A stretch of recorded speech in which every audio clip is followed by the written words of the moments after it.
Ahí van algunas cosas que debes saber sobre el cambio climático, sobre todo para tu salud mental. ¿Osos polares en extinción? Por favor, ¿un fin del mundo apocalíptico? Ni te lo creas. ¿Miedo a las altas temperaturas? Hombre, nuestros ancestros se reirían. ¿Será una oportunidad quizá para el vino noruego? No creo, porque ellos prefieren la cerveza. En fin, quiero desmantelar este relato paranoico sobre el calentamiento del planeta que tanto políticos, periodistas como multinacionales se empecinan en vendernos. Prepárate para una dosis de verdades sin filtros y tranquilo, que no te va a costar ni un centavo en impuestos ecológicos.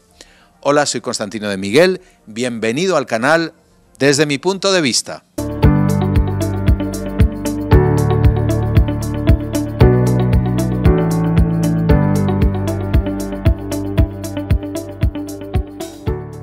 No te preocupes, que no me voy a empantanar en un debate existencial sobre el cambio climático.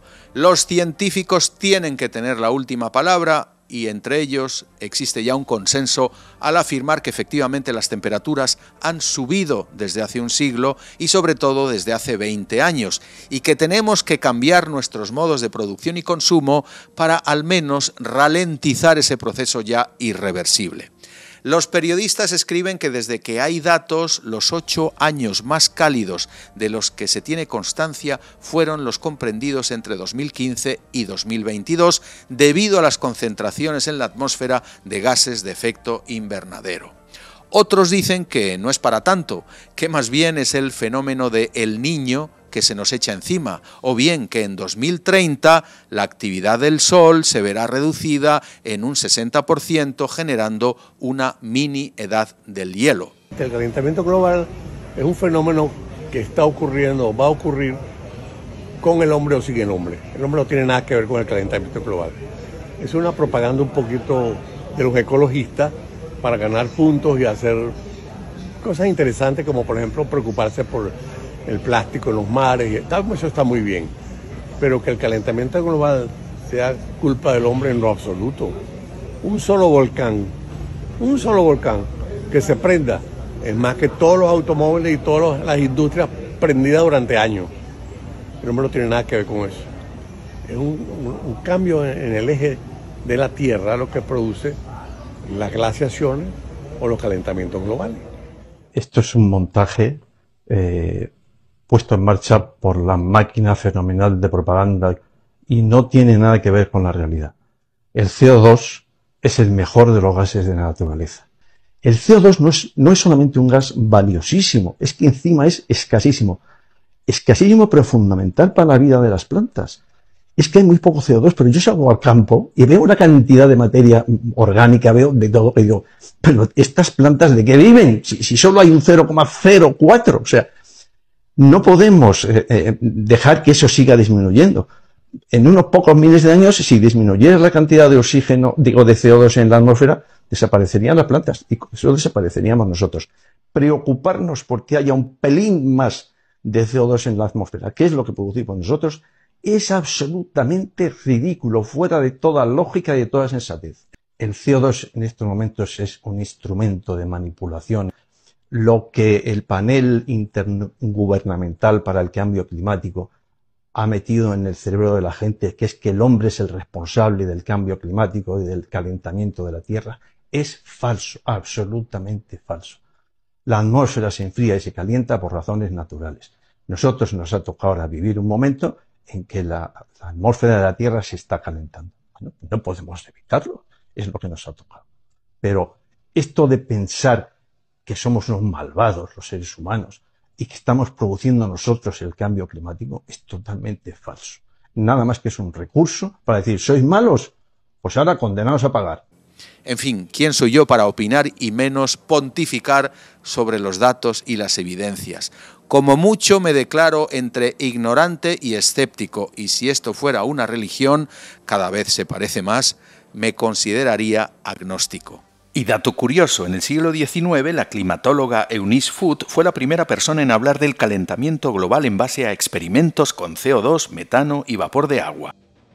Donde voy a explayarme es en tratar de desenmascarar ese relato machacón, simplista y altamente manipulado de que el cambio climático va a ser poco menos que el fin del mundo. Pues no lo compro porque no es verdad. Me parece irresponsable que desde las altas esferas de poder del mundo se diga que viene el lobo y nos va a comer. Naciones Unidas, por boca de su secretario general Guterres, afirmó que no estamos ante un cambio climático, sino mucho peor, una ebullición climática, y que si no hacemos algo la humanidad está condenada. Climate change is here, it is terrifying, and it is just the beginning. The era of global warming has ended, the era of global boiling has arrived. The air is unbreathable, the heat is unbearable, and the level of fossil fuel profits and climate inaction is unacceptable. Declaraciones grandilocuentes que me recuerdan a los inquisidores cuando amenazaban con la hoguera a los herejes. También los presidentes de Estados Unidos, Joe Biden, y Canadá, Justin Trudeau, afirmaron hace poco que los incendios forestales en Canadá, cuyo humo llegaba hasta Nueva York, fueron causados por el cambio climático. En Europa algo parecido, las temperaturas demasiado cálidas de abril y el tórrido mes de julio han sido asociados, sin dudarlo, al cambio climático, al igual que los devastadores incendios en Grecia, sur de Italia y noreste de España.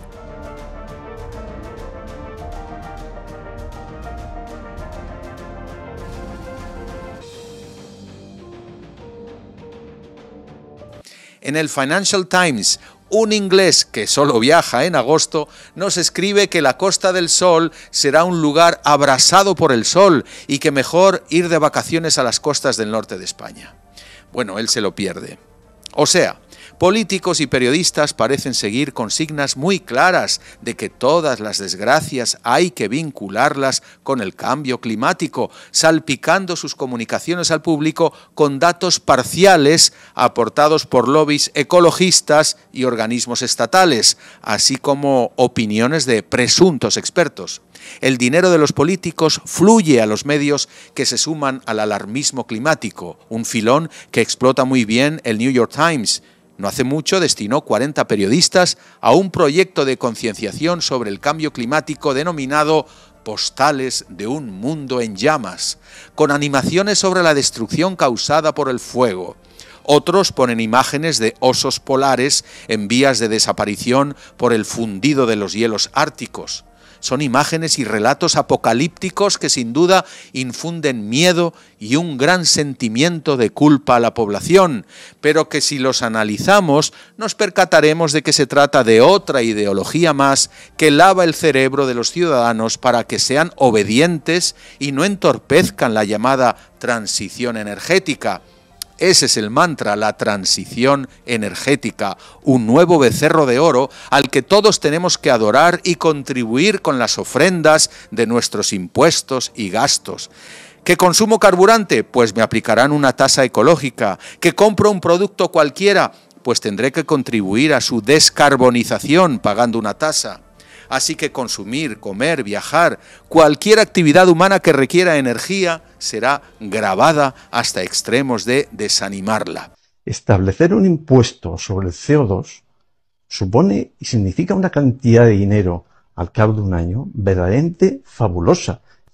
Y de hecho, no son impuestos futuros y quizás sí o quizás no. La industria ya está pagando esos impuestos. El segundo paso es que empecemos a pagarlo los particulares. Es decir, que además de pagar un impuesto fuerte por comprar gasolina, paguemos otro impuesto fuerte por usarla. Y esto es un disparate, porque es lo mismo que pagar un impuesto por comprar pan y un segundo impuesto por comérnoslo. Absurdo. Los buenos ciudadanos tienen que profesar los 3 votos de toda vida monástica: obediencia, castidad y pobreza. Obediencia a la transición energética, no contaminarás. Pobreza, no consumirás porque polucionarás. Y castidad, no tendrás hijos porque el mundo no soporta a más humanos. Sí, estamos ahí entre la religión y la ideología. Pero ¿qué te parece si te digo que el dato mata el relato. Por ejemplo, que no existe tal récord de incendios en el mundo, ni en número ni en extensión de hectáreas, más bien todo lo contrario. De hecho, cada vez hay menos incendios. Fíjate si no en ese gráfico elaborado a partir de la observación planetaria por parte de varios satélites de la NASA. Pasamos del 3% de la superficie quemada en el año 2000 al 2,2% en 2022, con una clara tendencia descendente. Que es verdad que el calor extremo y la sequía han propiciado los incendios en Europa, pero lo cierto es que los bosques arden en los países mediterráneos desde siempre, hasta los romanos conocían el fenómeno. Es más, hay especies de pinos que necesitan el fuego para germinar. Que como dicen verdaderos expertos en Norteamérica y Europa, la razón principal de los incendios es la falta de mantenimiento y limpieza de los bosques, porque al llenarse de maleza y materia vegetal seca, son proclives a incendiarse, sobre todo con los rayos de las tormentas o por negligencia humana. Y que para eso no hay dinero público, cuando sería lo más racional. No interesa a los políticos poner a la gente a limpiar los bosques, dar empleo en una labor tan esencial. No interesa a los ecologistas dejar que las empresas madereras responsables talen el bosque selectivamente y por cada árbol arrancado planten 5, aunque sean esas empresas las que se ocupan de que siempre haya bosque. Que los osos polares no están en extinción, sino todo lo contrario. En los años 60, la UICN contaba 19.000 ejemplares. Ahora, esta institución para la conservación de la naturaleza nos asegura que puede haber unos 30.000 osos polares. Que los témpanos o icebergs, como el que causó el hundimiento del Titanic, no han desaparecido, sino que siguen vagando a la deriva por los mares septentrionales, como uno que llegó hace apenas un par de meses a Terranova. Que detrás de esa transición energética se esconde un colosal negocio al que nos quieren llevar sin resistencia, haciendo que lo financiemos todos de nuestros bolsillos. En Estados Unidos, por ejemplo, se han aprobado leyes por valor de 400.000 millones de dólares para impulsar esta industria en los sectores de vehículos eléctricos, paneles solares y turbinas eólicas. En Europa hay también un esquema multimillonario de subvenciones, que aunque sean sectores de futuro y generen empleo, pues no serán la panacea, porque ralentizarán mínimamente ese cambio climático y no serán capaces de colmar las necesidades energéticas actuales, a menos que nos convirtamos en sociedades muy austeras, que consumamos muy poco. Que esa transición no puede ser forzada, castigando a la población de bajos recursos, sino gradual y consensuada, siguiendo las recomendaciones de quienes saben, los científicos. Bien, pero la mayor barbaridad que hay que desmontar es que el cambio climático es el fin del mundo y de la humanidad. CNN llegó a titular que la mitad de Estados Unidos estaba en serio peligro por el cambio climático. Según la revista médica The Lancet, el repetir una y otra vez esos mensajes que podemos calificar de obsesivo-compulsivos, aparte de que desinforman, causan trastornos mentales a gente sensible, depresión, ansiedad y hasta pensamientos suicidas cuando el termómetro registra una fuerte subida de la temperatura. La Organización Mundial de la Salud reconoce que hay personas que sufren un impacto en su salud mental si el calor es extremo. Hay tirantez en las relaciones con otras personas, violencia intrafamiliar, comportamientos peligrosos, abuso de alcohol y drogas, etc. En otro estudio, hace 2 años, entre jóvenes adolescentes de 16 a 25 años, casi el 45% afirmó que el cambio climático es una agresión que les resulta extremadamente preocupante y contra la que tienen que luchar a diario sin poder hacer nada. La revista Nature habla de ecoansiedad, ecoculpa o duelo y miedo ecológico.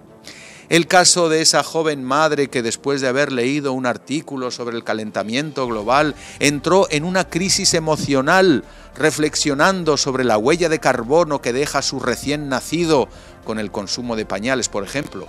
Una huella de carbono que podría ser mayor que la de aldeas enteras en Burundi. Y luego hay cada vez más gente que se plantea si es juicioso tener hijos ante la emergencia climática. En fin. Pues bien, pienso que el cambio climático debe preocupar y sin duda debemos ir cambiando poco a poco ciertos hábitos de consumo, pero mortificarnos, no, por favor. Porque si es verdad que nos achicharramos en verano, ¿y qué pasa? Nos vamos a morir, nos ponemos a la sombra y bebemos, y los trabajadores los primeros, por cierto. ¿Cómo hizo nuestro antecesor, el Homo sapiens, que salió de África con 50 grados? Una temperatura que, por cierto, se registra desde hace mucho tiempo en ese continente, pero también en el Medio Oriente y en la India. En la India, cerca del desierto de Rajasthan, la temperatura alcanzó en 2016 el récord de 51 grados centígrados. Bien, ¿y los alimentos? Pues aunque el cambio climático puede generar, sin duda, impactos negativos en la agricultura, como sequías, inundaciones y el aumento de plagas y la pérdida de biodiversidad, también puede tener algunos efectos que podrían considerarse beneficiosos en ciertas áreas. En regiones donde las temperaturas eran demasiado frías para la agricultura, como la tundra en Canadá o Rusia, el calentamiento global podría permitir el cultivo de ciertos tipos de plantas, además de la cría de ganado, actividades que antes no eran posibles. Así que la viña terminará cultivándose en Noruega, tendremos vino en Noruega, pues yo creo que el vino noruego no lo beberás ni tú ni yo. ¿Apostamos algo? Así que pongamos a raya a políticos y periodistas que no paran de asustarnos porque su modus vivendi consiste en eso, atemorizarnos. Igualmente, no cedamos tampoco al marketing agresivo de grandes lobbies e industrias que usan la etiqueta ecológica para vendernos y manipularnos a su antojo. Pensemos más bien que ante esa presunta amenaza, lo único que podemos hacer es adaptarnos con inteligencia mientras gestionamos la naturaleza y sus recursos de forma responsable y sostenible. Así que respiremos profundamente y no nos convirtamos en hipocondríacos climáticos. Quienes sufran esas neurosis, que se las hagan ver, pero no esperen a que los demás nos sumemos a una paranoia colectiva. Muchas gracias por tu atención. Te animo ya a comentar aquí abajo sobre este punto tan polémico. ¿Crees en el cambio climático? ¿Es un invento o quizá una realidad que te afecta? Y si es así, ¿te quita el sueño? Y la verdad, me alegras el día si además de darle un me gusta a este vídeo, te suscribes a este canal que hago con total y absoluta independencia. Te invito a activar la campanilla que te avisará cuando publique mi siguiente vídeo. Que te vaya muy bien y hasta pronto.